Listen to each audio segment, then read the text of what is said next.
this is an iHeart podcast. Guaranteed human. With no fees or minimums on checking accounts, it's no wonder that Capital One Bank Guy is so passionate about banking with Capital One. If he were here, he wouldn't just tell you about no fees or minimums. He'd also tell you about how Capital One cafes are open 7 days a week to assist with your banking needs. Yep, even on weekends. It's pretty much all he talks about, in a good way. What's in your wallet? Terms apply. See CapitalOne.com/bankguy. Capital One N.A., member FDIC. Hey everybody, the official Big Bang Theory podcast is back, covering seasons 3 and 4 of the show. Each week, host Jessica Radloff speaks with crew and cast members like Kunal Nair, Mayim Bialik, and Kevin Sussman. Hear about the Easter eggs you may have missed, behind-the-scenes stories, and how certain real-life relationships shaped some of the most memorable storylines. Watch the official Big Bang Theory podcast on HBO Max or wherever you get your podcasts. Welcome to Stuff You Should Know, a production of iHeartRadio's How Stuff Works.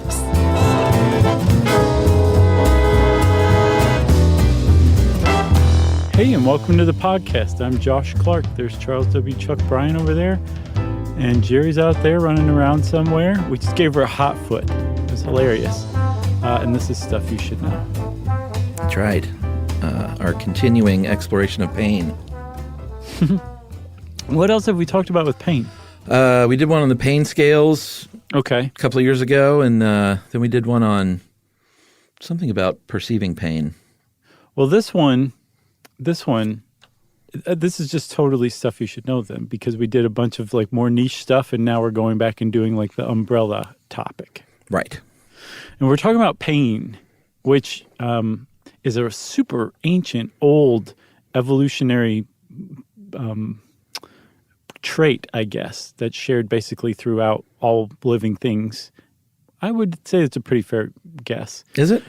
I think so, yeah, because there's something that pain specifically, which is this, we'll get into defining it and how hard that is in a second, but it seems to be a fairly universal, almost universal process where our body says, hey, there's something really bad going on, say, on your hand, so move your hand away from wherever it is in space right now, and hopefully that will help keep it from getting further damaged.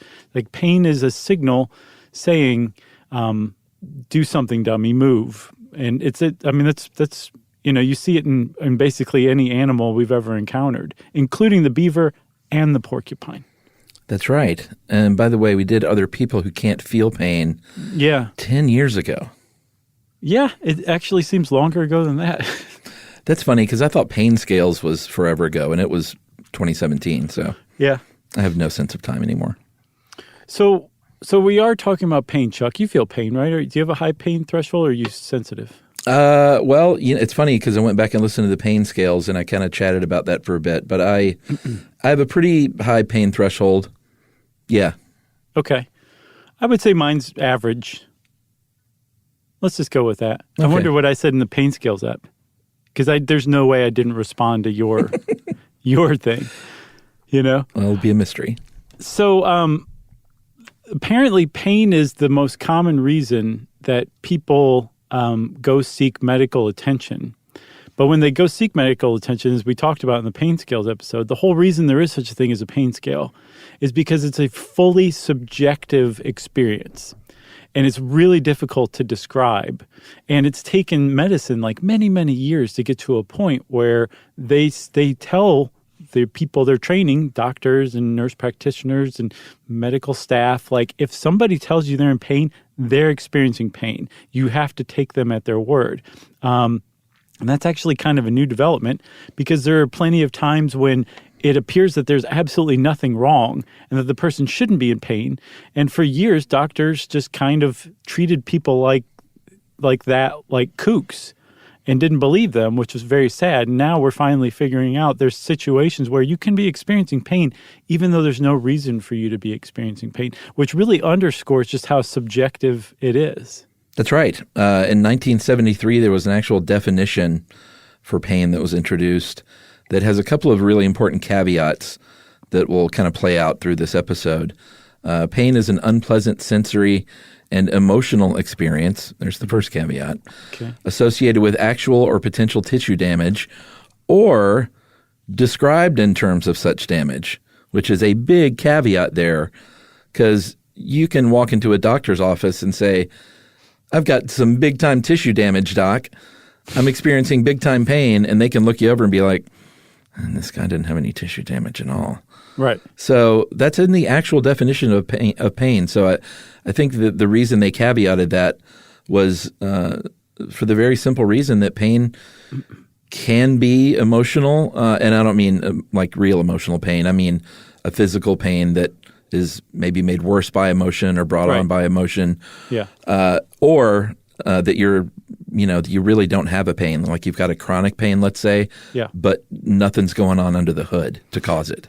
Yeah, and like we've learned so much about pain since 1973 that I saw that just this past July, the International Association for the Study of Pain updated and revised their definition. It's still basically the same, but they've included a lot of stuff that we're going to talk about in this episode. Does it say pain, whatever you say, dude? Right. Yeah, that's the definition. Good. They said pain is 2020. Yeah, it is so far, at least.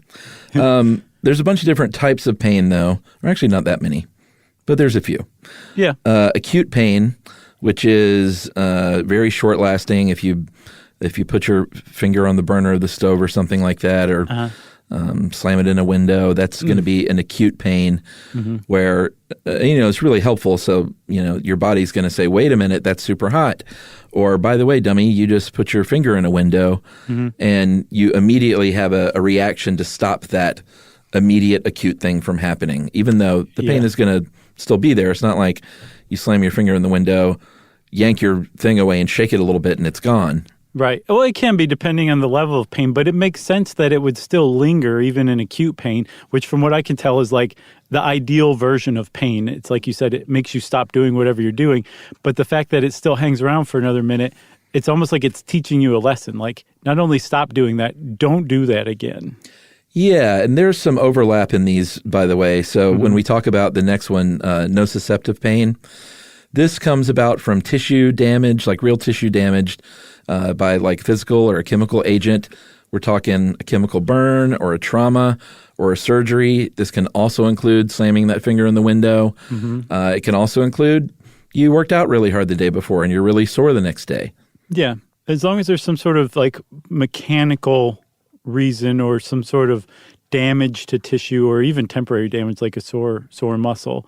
It also includes malignant pain, which is cancer pain, which is where a tumor starts growing in your tissue and presses on nerves and blood vessels and creates pain like that. Yeah. And nociceptive pain is what most people think of when they think about pain. And it can be both acute and chronic, but I guess the best way to kind of differentiate nociceptive pain from the rest of it is there is actually something going on that is causing the pain signal to be created. And it, like I said, it can be short-lasting or long-lasting. And it's different from a different type of pain, appropriately enough, called neuropathic pain, whereas nociceptive arises from tissue damage. Neuropathic arises from damage to the actual nerves themselves. Yeah, like I don't know if you remember this story from almost a year ago. It was last October when I hit my shin on my bed so hard that water started leaking out of my eyes. I wasn't crying. It was just literally water coming out of my eyes. And I'd never felt pain like that before. And it was clearly some kind of literal nerve damage because for 3 or 4 months, I had like a 3-inch by 3-inch square on my shin that was completely numb. Wow. And it's the worst pain, like physical pain I've ever felt in my life. That would definitely qualify as neuropathic pain. You clearly messed up the nerves in that little area. And you're lucky that it only lasted 3 months because apparently neuropathic pain, which can include everything from hitting your shin to banging your funny bone, your elbow, to things like sciatica or even multiple sclerosis. Anytime the neurons in your nerve fibers are damaged, that's neuropathic pain. And it can last. It can very easily translate from acute pain over to chronic pain, which is pain that lasts 6 months or longer, which can itself be nociceptive or neuropathic. It can also, unfortunately, be psychogenic. Chronic pain can be, which is where you have lasting sustained pain over 6 months or longer for no good reason whatsoever. Yeah, and this is, it gets really sort of murky and confusing here. We are not saying that chronic pain is all in your head, but we're saying that in some cases that there is no reason behind you continuing to feel chronic pain. Right. But so many people suffer from chronic pain. I think roughly it kind of varies, depending on the year, but somewhere in the neighborhood of 20 to 25% of adult Americans suffer chronic pain every single year. And it's when you hear people talk about that, like I just feel bad for them. I can't imagine what it's like to walk around in constant pain. Right. And it's probably even more frustrating when a doctor can't trace it to a thing like, hey, we fixed that. It shouldn't be hurting anymore. Right, especially if they're being patronizing and treating you like you're kooky. Well, that's a bad doctor. You should not go.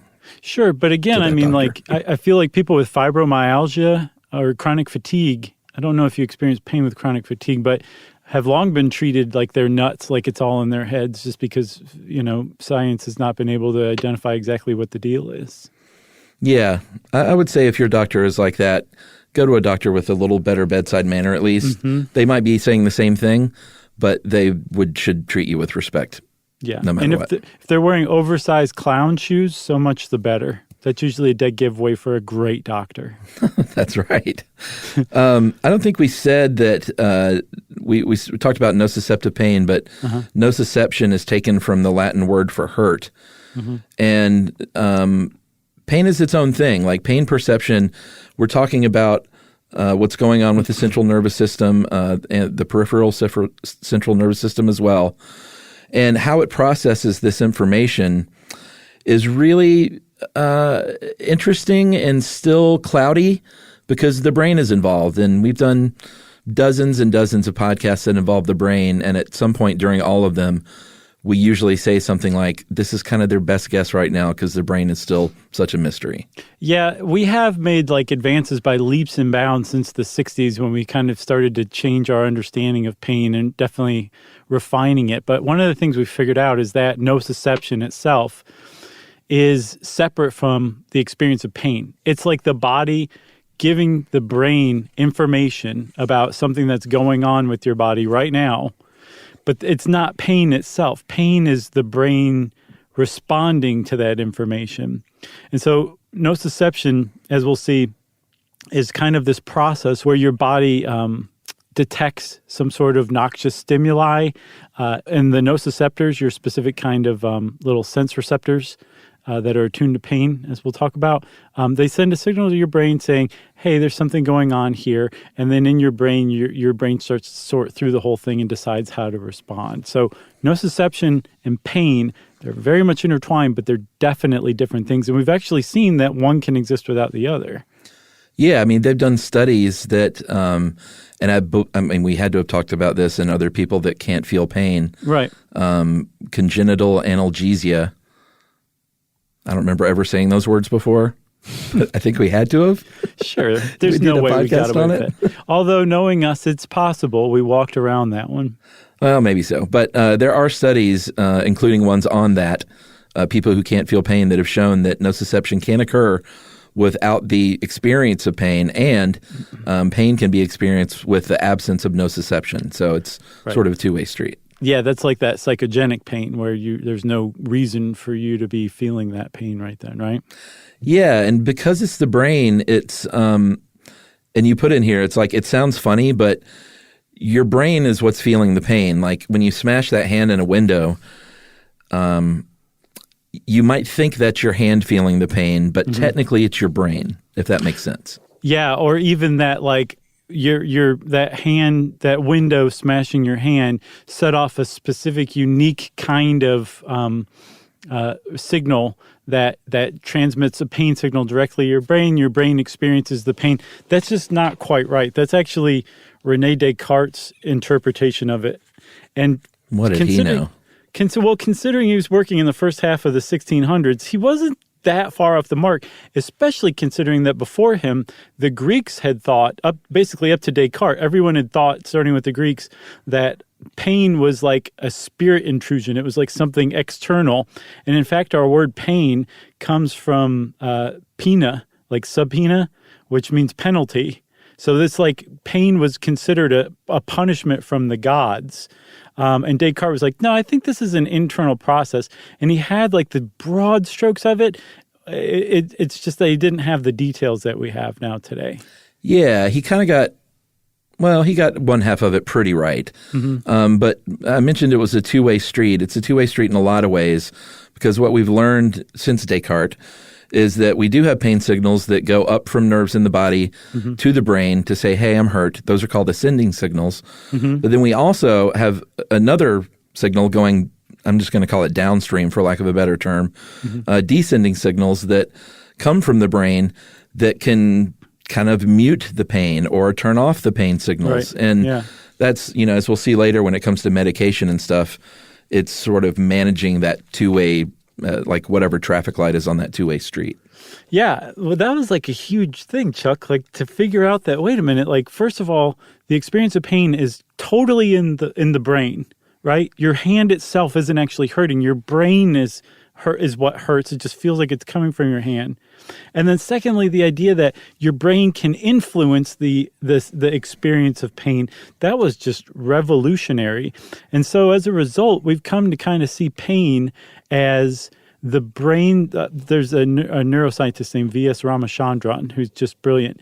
And he said that pain, this is paraphrasing him, he said that pain is the brain's opinion of the current state of your health. You got no pain, it's all good. You got pain, your brain is interpreting there's something wrong with like your hand or your leg or your guts or something like that. And it's just an opinion, and the opinion can be gotten wrong too. Well, you know what they say about opinions. Yep. Everybody's got an elbow of them. All right. I think we should take a break, and we're going to come back and dive into some hard science right after this.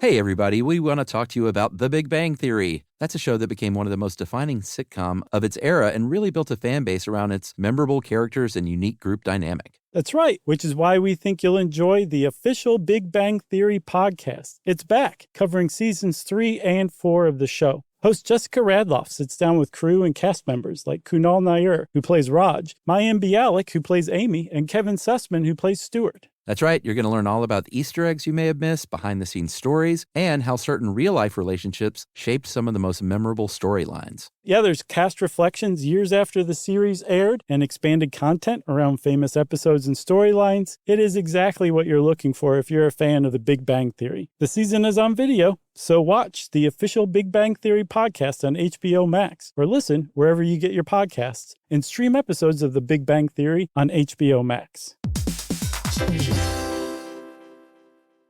The springtime thaw is finally here.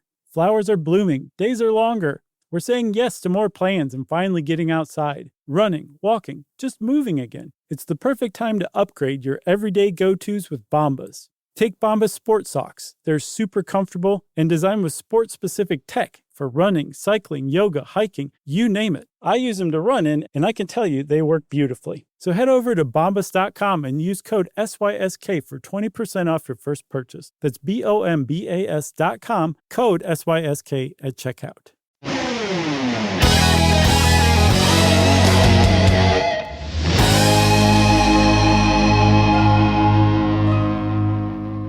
Alrighty, so your brain has an opinion about the current state of your health.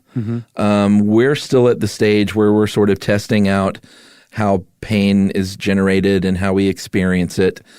But what we kind of think right now is what we mentioned a little bit earlier, is that some of the sense receptors located on the nerve endings are really finely tuned to different kinds of pain, but really tuned to different kinds of thing that might cause pain, like a hot stove or a needle going to your arm.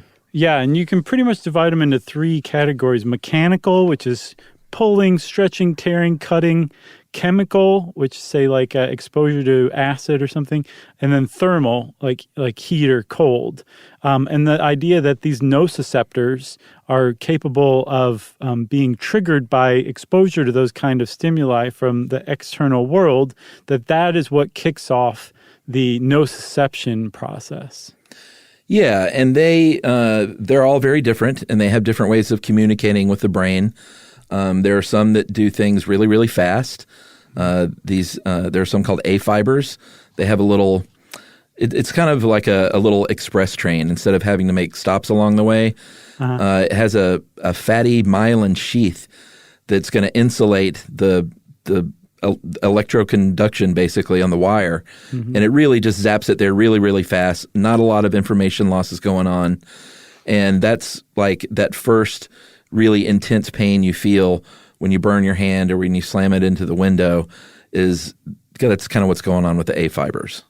Right, and then you got C fibers, which aren't insulated, and they are slower conducting, but they also have they recruit a bunch of them to conduct signals from different parts or different areas to the brain to say, hey, this is actually pretty problematic. We got a real thing going on here. And they account for the follow-up, like usually burning, throbbing kind of sensation that can be followed by that first like bolt of pain that the A fibers deliver. And then that's from the actual nociceptors. There's other stuff that happens too. Like if you cut open your hand, those damaged cells, spill their guts, and so like potassium and glutamate and substance P start firing off like other neurons in the area. You might have an inflammatory response, so things like histamine show up and they start setting off other nerve fibers too. So it's more than just the cut hand nociceptor is telling the brain that something's happening. Like a whole bunch of different responses from that area are going to arrive at the brain and produce this really complex, rich message saying, here's generally what's going on and here's how bad it is. You ever had a bad burn? Yes. Man, those are the worst. They are pretty bad. I don't even remember what happened, but I definitely have burned myself pretty bad. Yumi has this same spot on her hand that she gets in like the convection oven. Like basically every time it heals, she just re-ups it again. She's always got this little thing on, like, I think it's her pinky knuckle on her right hand. And she always like hits the same spot on the... Yep. Oh, man. Every time. Get that lady a glove, a hot mitt. Yeah, I think by now it's just so callous that she... That's just dead. She fights sailors with it these days just to show it off. Yeah, those burns really linger, and that's... Like every time I hear of someone or see somebody that has had been in a fire and had really, really bad burns over a lot of their body, I can't imagine the lingering pain that they go through. I know we've talked about this on some episode before, but just those burns, it seems like they hurt forever. Yeah. I mean, you've got exposed nerve fibers to just the air, which, as we'll also see, when you undergo a particularly brilliant experience of acute pain, it can be so thorough in its energizing of your nerves that they actually become sensitized. So like they become more sensitive than they would have before that, which is actually also a problem with chronic pain too. But if you experience burns like that deep over all of your body, not only are you going through the normal pain, you're probably more sensitive now to normal stuff like air blowing on your exposed nerves than you would have been otherwise. Yeah. And that just makes it that much worse. Yeah, and then some things that you might think really hurt don't hurt. Like cuts. I've had cuts before that don't hurt. They might freak you out, right? To look at it and to see, like your skin exposed, and some people are really freaked out by the blood. I've had other people I know, I've never broken bones, that have had some pretty gnarly injuries like that said it didn't really hurt that much.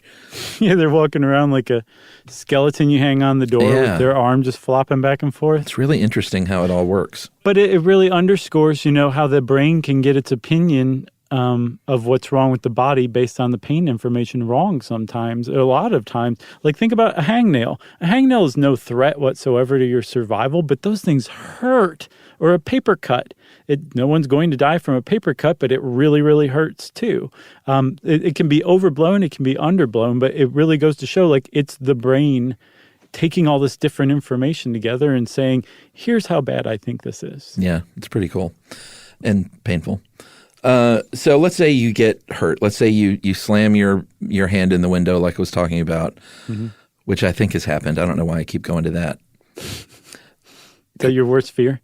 I don't know. I don't think it's ever happened. That better not be your worst fear. That is not that bad. That'd be hard. It's a lot easier to shut your hand in a car door than a window. But oh man, that hurts. Either way, yeah, man. Knock wood. That hasn't happened to me in a long time. Yeah, same here. Every time my daughter shuts the door, which I try to let her do whatever she can on her own, I'm always just like, don't do it. Do you put oven mitts on our hands first? No nanny stayed at our house. Okay. So you get hurt on your hand, let's say. The signal that is going to travel, it travels through into the gray matter of your spinal cord, and there are going to be a lot of different connections made with the spinal neurons there, right. And it's going to cover a broad area of the body, which is why sometimes if you get hurt, especially if it's like an internal injury, you don't know exactly where the pain's coming from. You might tell your doctor, you just might rub around your whole torso, when in fact what's actually hurt is a fairly small area. Yeah, or it could be like a completely different part of your body or kind of near. It's called referred pain. Like if you're having a heart attack, you usually feel pain in your arm. Yeah. If you have brain freeze, that's your blood vessels on the roof of your mouth expanding because they're cold, but you feel it on like your forehead really terribly, which doesn't make any sense. So yeah, I think that's from the nerve or the C fiber information where it makes it tough to also figure out where it's coming from. You ever been to a cardiologist? No. I'm going to one this week. Have you? I'm going to one this week, man. Okay. I've known 2 people in the past like month that have dropped dead that are like my age. What?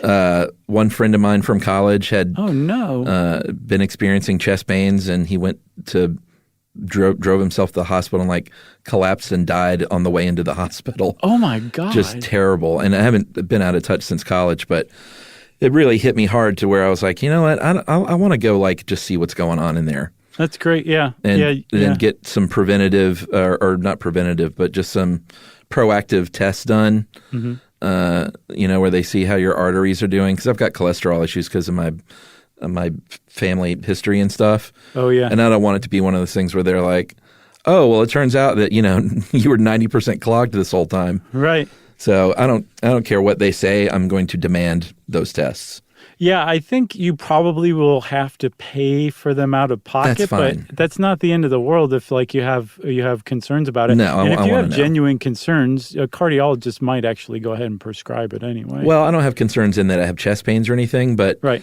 But if you have a family history, they may go for it. Yeah, I want to know what's going on. I'll pay for it. I think that's great. And actually, it's funny, like Yumi had suggested we do something like that too, so maybe we'll see you at the cardiologist's office. Well, I think for women, you can go get heart screenings for women very easily. And I don't know if it's because I thought it was for both, and I talked to the lady on the phone. She said, oh, no, that's only for women. And I guess that's because women are less likely to talk to doctors about their heart, because I think it's maybe generally thought of as something that men experience more. Yeah. I guess now that you say that, it does seem like more of a man's. So I think they're trying to be proactive and saying like, hey, women, you need to think about this stuff too. So we'll offer it's like $100 heart screening or something like that. Gosh, is there anything socialized medicine can't do? So we were talking about those first set of spinal neurons. Then you have secondary neurons that are going to send their signals up through the white matter of the spinal cord. Mm-hmm. And this is an expressway where all the traffic from all of these lower segments just speed up the spinal cord. Yeah, which is, normal for any kind of sensory information, but the pain information follows the same superhighway, and it goes through your brainstem, your medulla, and then it synapses again onto a third set of neurons in your thalamus, which is your brain's relay center. And then from there, things start to get kind of murky. It goes out to different parts of the brain, and we'll talk about pain in the brain in a second. But one thing that it does, it was helpful to me to imagine a pain signal as like a pinball when you hit it with the flippers. Say that's like you cutting your hand. That pinball goes up, and it's going up to the top of the pinball machine. But on the way, it goes through all these other things, like these gates that it flips around 360 degrees a bunch of times. Imagine that it's doing that in your brain stem or in the gray matter of your spinal cord. It's going through all these different things, and as it does, on its way to that final destination of the brain's somatosensory cortex, it can have effects on the way too. Like if it's bad enough, it may enter what's called a spinal reflex loop, where that pain signal doesn't even make it to the brain before part of it gets redirected back down to, say, your hand, to make your hand jerk away from that hot stove before it even hits your brain. Literally before your brain even knows that there's pain going on, you have a signal going down to your arm to say, move that hand, dummy. Yeah, because if you think about burning your hand, the burn, I mean, it's very fast in very fast succession, but the actual pain burn happens after you've jerked your hand away. Right. And like I said, it's pretty lickety split, but you jerk that hand away. It's not like you keep it there and you're like, oh my goodness, I feel pain on my hand. Oh my Lord, it's got fire on it. I should probably move it eventually. Another thing that can happen is pain signals can set off your fight or flight pathways. Oh, yeah. As it's going through the medulla. It's been a long time since we talked about fight or flight. Yeah, it's been so long they added a third one, freeze, since the last time we talked about it. It's like an old friend coming back to visit, but bringing a new obnoxious friend with it. Yeah. So it could set that off through the medulla. And, what happens there is your heart rate's going to go up, your blood pressure is going to shoot up, you're going to start sweating if you're me, rapid breathing. And it really can it really depends on the intensity of the pain, but it can definitely set off that fight or flight, or I guess freeze. And again, all of this is before it even gets to the brain. And then finally, when it does get to the brain, we're not quite sure what happens there. We know from observations that the brain is definitely involved. And one of the ways that we know this is because you will move your hand. Sometimes it's not an immediate reaction, but sometimes it's a little later. So clearly some of those signals get sent to the motor cortex to say, okay, get that hand out of there. But we also can tell from things like the fact that if you consciously distract yourself from thinking about the pain with something else, like you remember how Edward Norton in Fight Club, when he had that lie on his hand, he kept trying to think of like a snow-covered like forest or something. Yeah, he went to his happy animal, I think was a penguin. That's right. He started to try to concentrate on that. And that didn't work then, but it could have worked depending on what other kind of tissue damage was going on. And it really kind of underscores the fact that if you think about something else, your pain may decrease. Well, if the brain has nothing to do with pain or controlling pain, then that wouldn't happen at all. And so observations like that and some other ones show us that, okay, the brain's definitely involved in this in some way, shape, or form. And pain is not just the reception of a pain signal coming from the lower parts of the body up to the brain, but there's also a reciprocal thing, like you were saying, where the brain descends, or there's descending pathways that the brain uses to say, okay, all right, let's just all chill out down there. Okay, let me figure this out. Everybody just shut up. I can't think when you're all screaming at me. Yeah, and as those signals are on the way down, there might be those ascending nerve signals going up. Right. And those descending signals could overpower and say, hold on, you stop right there, buddy.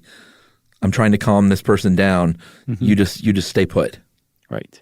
And so there's other things that we figured out that can actually influence your experience of pain. Like, to say that it's subjective is just no joke. There's probably no experience more subjective than the experience of pain. And there's all these different factors that are involved that will have an impact on how much or how little pain you experience, I think improv comedy is the first. That's right. Man, to see good improv is it's just rare. So rare, but it's so good when it is good. Oh, yeah. I mean, I've seen a handful in my life that just blew me away, and I've seen a bunch more that it's tough to get through. It's like horror movies. Like a truly great horror movie is really tough to beat, but there's a lot of really bad horror movies out there. Yeah, a lot of good ones these days, though. We're in a new renaissance. What you got? Well, I mean, in the past 5 or 6 years, I think It Follows and The Babadook and I didn't like The Babadook. Hereditary, and I think there's been a bunch of new horror masters. So now this was not a horror movie, but I want to shout out Enola Holmes on Netflix. Have you seen it? No. It's a coming-of-age movie about Sherlock Holmes's younger sister. Oh, interesting. And it's super cute, but it's also really smart, like very smart. And it takes it for granted that the viewer is smart and paying attention. It's a really great movie. Great movie. I'll have to check that out. It's Millie Bobby Brown as Enola Holmes. Well, she's great. She's about as charming as they come. Yeah, she's wonderful. I'll check that out. Yeah, not a horror movie, but definitely worth watching regardless. Is that based on any literature or anything, or did they just say like, hey, what if he had a little sister? I hadn't thought about it, but I think it's the latter of the two, which makes it all the more amazing because they did such a great job of capturing that whole world. Very cool. Yep. Where were we? Should we take a break? Yeah, why not? Let's take a break and we'll come back and talk about a few of the factors that influence your experience of pain.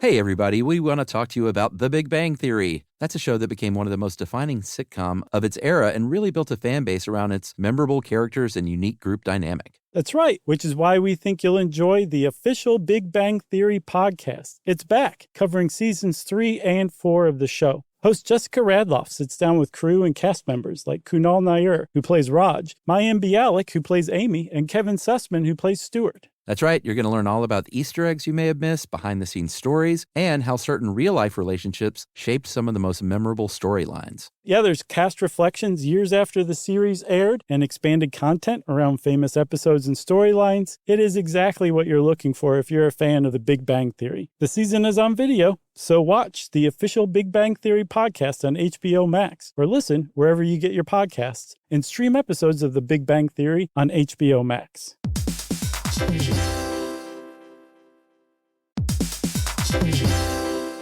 Hey everybody, here's a fact for you. In the United States, there is a break-in every 26 seconds, and that means that somewhere right now, an intruder is getting closer. And the problem with most security systems is that they only alert you after the break-in has started, and that's too late. Well, that's what makes SimpliSafe different. They use alerts. SimpliSafe's US-based live agents, they identify threats on your property and help deter them before they actually break in. So the intruder never gets into your house. The crime is stopped before it even starts. That's right. And another great thing about SimpliSafe is they have no long-term contracts. They give you peace of mind and great value with their monitoring deterrence plans because they just start at about $1 a day. Yeah, SimpliSafe sent us a setup years back, and I still use mine every day. Yeah, and apparently setup, you can do it by yourself in under 30 minutes, so it's a really good value and it doesn't take long. So if you want to experience the SimpliSafe peace of mind, you can take advantage of the SimpliSafe discount offered to Stuff You Should Know listeners. Right now, you can get 50% off your new system by visiting simplisafe.com/stuff. That's half off at simplisafe.com/stuff. There's no safe like SimpliSafe.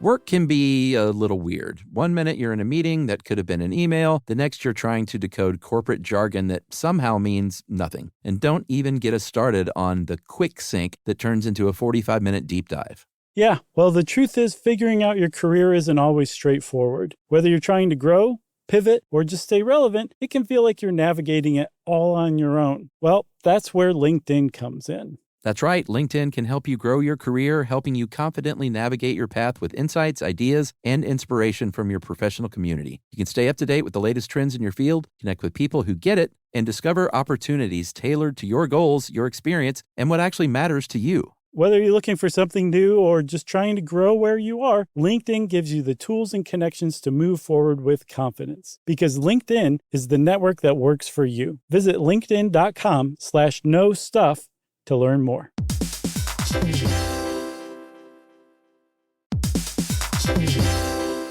Hey everybody, we're here to talk to you about Wayfair. who believes that spaces should be functional, they should be comfortable, they should be well-designed, and they can be well-designed by you with their help. Your updated space should feel more comfortable, inviting, and practical for everyday use. And we're talking about outdoor seating. We're talking about grills. We're talking about major appliances. If you need storage solutions, Wayfair can help you out. Patio lighting, rugs, decor. It is your one-stop shop for home. Yeah. I mean, it's getting nice out, so it's time to think about living outdoors for the next few months. And Wayfair knows that outdoor furniture, it's heavy, it's intimidating to assemble. So Wayfair has stepped in and said, we're going to handle the hard part so you don't have to. That's right. You can shop Wayfair Verified, your shortcut to the good stuff. And that means their team of product specialists are going to vet everything by hand using a 10-point inspection, testing things like, quality materials, functionality, and features, and even how long it takes to build that piece of furniture. And the overall experience save time, reduce hassle, and improved convenience. Patio season is here, and these deals won't last. So head to wayfair.com right now to get your outdoor space ready for way less. That's WAYFAIR.com.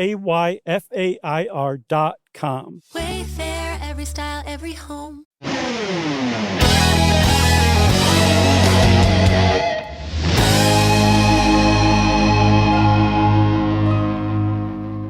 So we were saying before we started talking about Enola Holmes and horror movies that there's like a lot of different things that will influence an individual's experience of pain.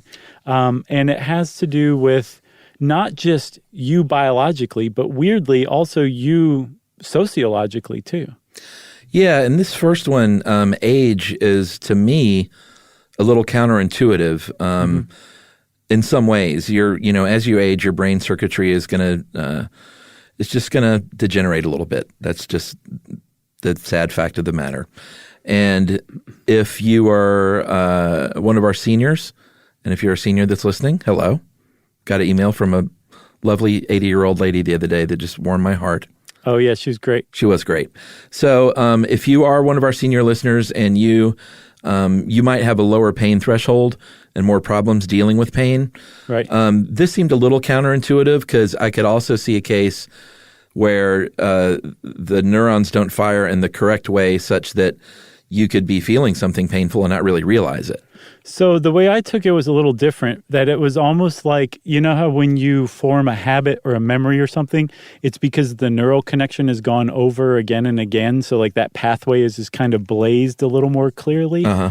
My interpretation was that the same can be true with pain, to where once you fire a few times or over and over again, it becomes easier to conduct that pain signal more efficiently. Yeah. And so that would account for sensitization. That's how I took it. Okay. But hey, I'm no V.S. Ramachandran. There's also gender. And because we're talking about medical research, they are basically still saying men and women, and they're not doing research along the gender spectrum.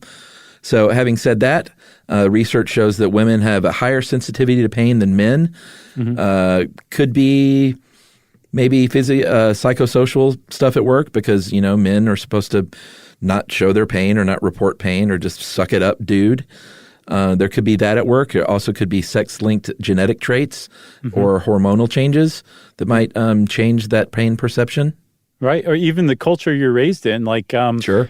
Women in Uganda, I read, are expected to be stoic in the face of pain. Yeah. Whereas men in Ukraine are expected to not experience pain at all or show any kind of pain whatsoever. So like the idea that culture can affect your interpretation or how you experience pain is kind of weird if you think about it. It's also weird because I know many, many women who would say, "Are you kidding me? My husband is the biggest whiny baby every time he gets sick." Right. And I generally suck it up as the wife. It's so Ugandan. It's so Ugandan. There's also memory. Like if you've experienced pain before, your memory of going through that pain can impact how you experience it a follow-up time too. Yeah, and for both ways. Like I used to be really, really, really scared of needles, and I think that was because I went a long time without getting shots. Right. I think when I was younger and in college, like I wasn't giving blood like I should, and I wasn't getting flu shots like I should.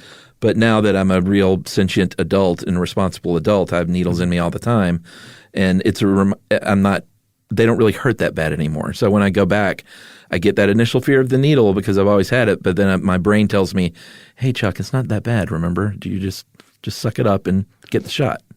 My sister-in-law is like a genuine shout no and run out of the room like Needlephobe? needle person. Yeah. Yeah. Needlephobe, that's a great band name. Oh my God. That's pretty good. That's the best band name in years, Chuck. What kind of band is that? Needlephobe is clearly some sort of metal, maybe new metal if it were going to be ruined, but there's definitely something in there. Maybe along the lines of like Queensryche or something. Yeah, I could see that. Or maybe even like horror metal, Oh, yeah. like that Norwegian stuff. Sure. Okay, so it's about to get weirder, Chuck. So you're talking about needles. If you look at a needle injected into your arm, it hurts more than if you're not looking. Even if you're thinking about the needle injecting into your arm, being injected in your arm, just not looking at it makes it hurt less, studies have shown, which is weird. But in a sense, it also makes sense because you're being provided with additional information about that through your eyes. So your brain has more information than it otherwise would have, which can actually make it hurt more. Yeah, and I know I've mentioned this. I still got to look. I used to request a mirror to look at dental work as it was going on. I don't do that anymore. I try and just check out, but I always have to look at the needle. There's no way. Yeah, same here. I'm like, do it slower. Yeah. You're not a needle phobe. You're a needle, whatever the opposite is. File. That's right. A needle file. So, and then there's emotions too, and not just, well, like you were saying earlier, there's a different thing, psychic pain, where your emotions are so overwrought that you actually feel physically uncomfortable or hurt from it. That's different. Your emotions can actually affect physical pain as well. Yeah, and back when we were trying to understand, and we're still trying to understand this, but why emotions and stuff might influence pain in the 60s, of course, when all this kind of cool research was going on. There were a couple of dudes named Ronald Melzack and Patrick Wall who threw up a proposal about a gating mechanism existing among the connections in the body's sensory pathways that can help determine how you're going to feel pain and how that works with the brain. Yeah, because so there's the ascending painful pathways and then the descending let's all just mellow out pathways. And I don't know if we knew that before Melzack and Wall or if we know it as a result of them, but the current general understanding of pain is this gate control theory where there's stimulation of these pathways going up to the brain, and they have to be of like a certain amount to overcome an inhibitory neuron. And so if I just like press, my arm, I'm sending somatosensory information through those same pain pathways, but the inhibitory neuron that keeps the pain projector neurons from firing are not overcome. But if I took a butcher knife and cut that same part of my arm, they would be overcome. The inhibitory neuron would basically be turned off by the signal, the intensity of the signal, and that projector neuron would fire, and now our brains would have that pain signal saying, yow. So in that case, the gate is fully open Yes. for business. And when there's no pain, no sensory information, the gate's closed. Or if it's just normal somatosensory information, the gate's still closed. It's just when it's that intensity of the pain information that the gate flies open.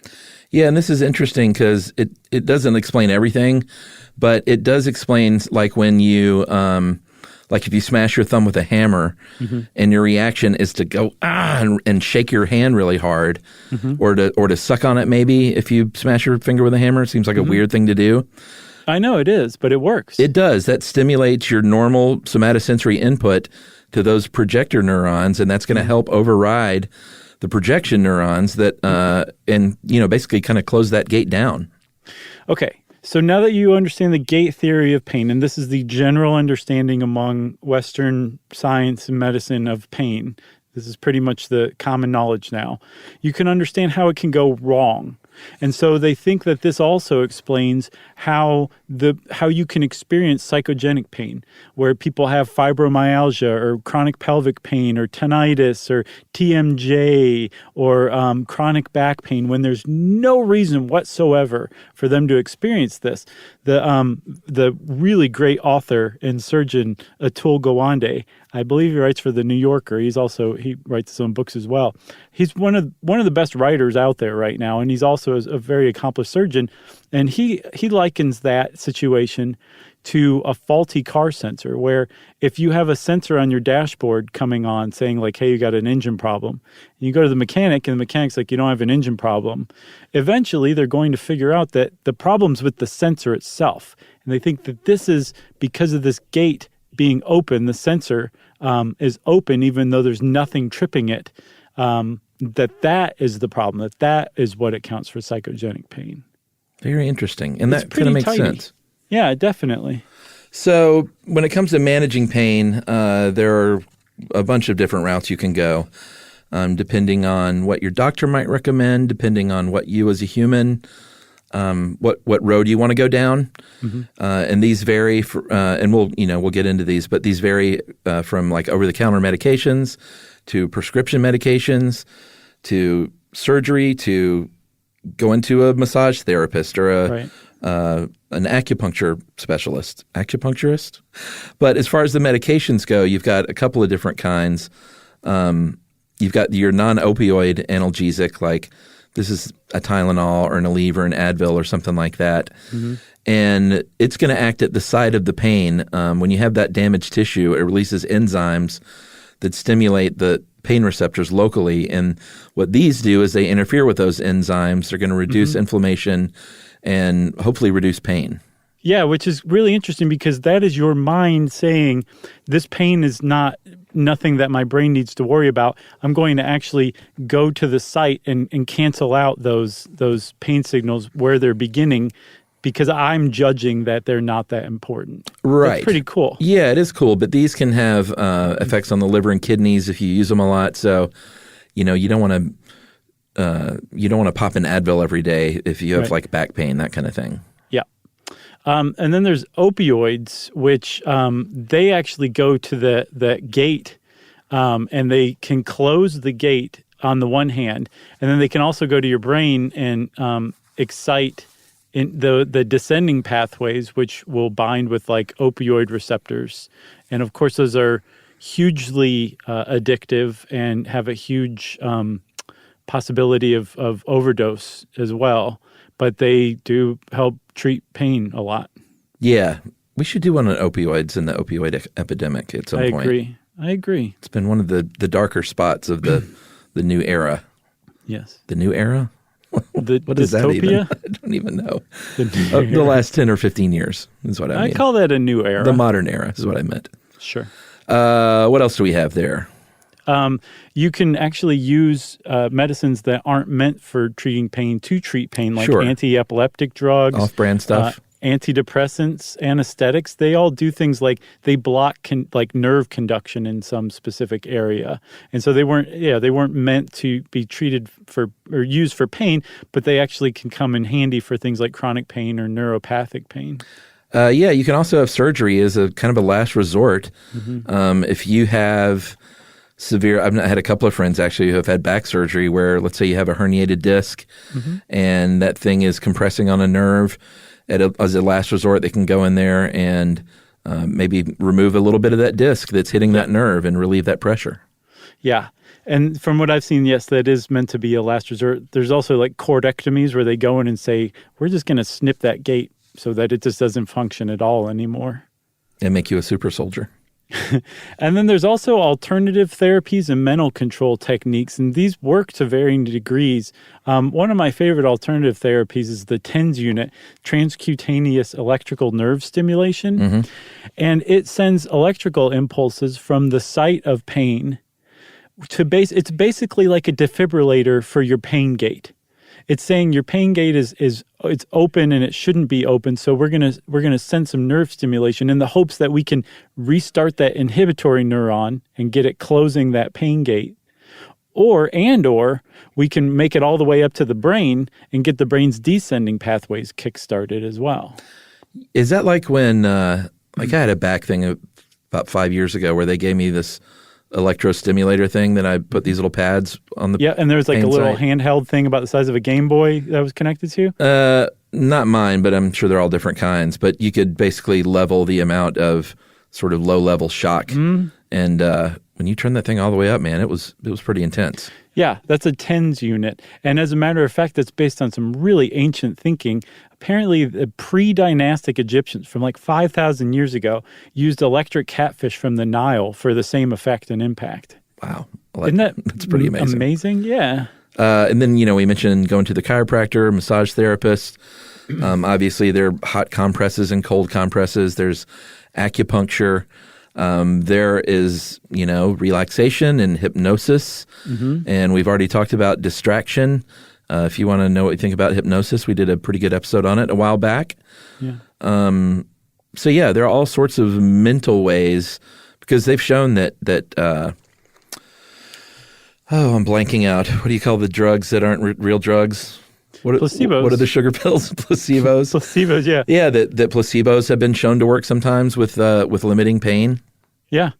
Yeah, and I mean, you can trick the brain for sure into not feeling pain, like phantom limb treatment usually or sometimes involves a mirror where you put a mirror over the amputated limb that's experienced pain and you move the other limb while you're looking in the mirror so it looks like your amputated limb is back and you're tricking your brain into being like, oh, okay, it's there, it's fine, I don't have to experience pain anymore, and it actually works. Yeah, but there's a threshold there. Like you can mind over matter it to a certain degree. Right. But as you say in the article, like your mind and your brain are two different things.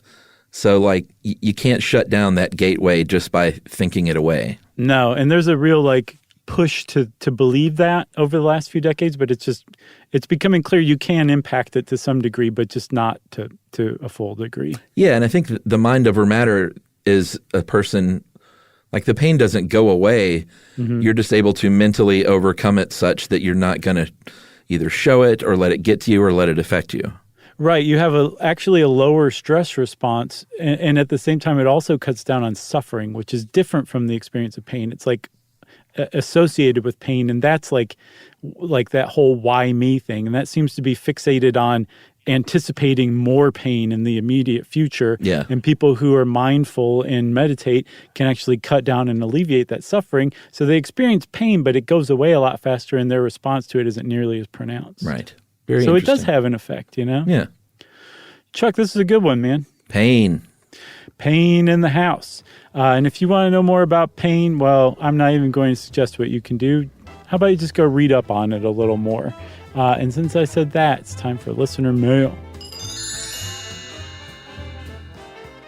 I'm just going to call this the Las Vegas Beavers. Just got done listening to the Beaver podcast, which, by the way, we got a lot of response on that one. Sure. People love their beavers. Especially baby beavers. Oh, yeah, they're the best. Just wanted to give you a fun little tidbit of information. Chuck said that you can find beavers almost everywhere except the desert, which is somewhat true. They can't live out in the open amongst the cacti, but the sizable population of beavers in Las Vegas is testament to their ability to survive the heat. There are about 80 to 100 beavers living in the Clark County wetlands, just about 20 to 30 minutes from the Strip. That's crazy. It was a shock when I first heard of this, but have since taken several trips to see them. Thanks for all the work. Enjoy the show. That's from Josh. Very short and sweet. That's from Josh Heretics. That's a great first name, great last name, Josh. And I love how that email just kind of petered out at the end there. Yeah. So his new name is Josh Peter Heretics. Okay? Great. Thanks for the email, JP. And if you want to be like JP and send us an email, you can do so. Wrap it up, spank it on the bottom, and send it off to stuffpodcast@iheartradio.com. Stuff You Should Know is a production of iHeartRadio's How Stuff Works. For more podcasts from iHeartRadio, visit the iHeartRadio app, Apple Podcasts, or wherever you listen to your favorite shows.